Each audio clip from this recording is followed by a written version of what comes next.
Welcome back. We're in the garage and I'm going to show you so fast how to change the air filter on your 4Runner. This is one of the easiest maintenance things you can do, so do it. I'm going to put a link to this exact air filter. It's made by Bosch. It's super cheap, free shipping. It's less than 10 bucks. We're going to show you how to throw it in. All right, here's the cleaner box with the air filter in it. Press these two metal tabs here and you're just going to flip this open. All right, so note your orientation. When you take the old one out, you're just going to pop it up like this.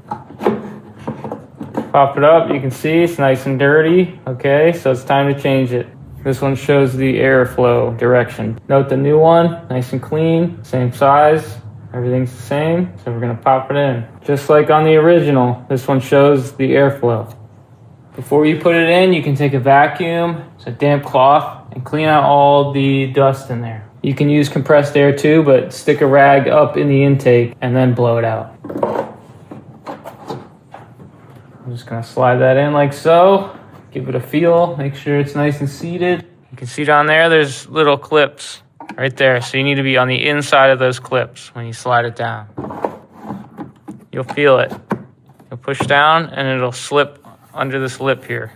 And then you're done. Close it back up and you're good to go. Air filter done. Subscribe to the channel for more videos. It means a lot to me. So thanks for watching. Check the links down below. Thanks.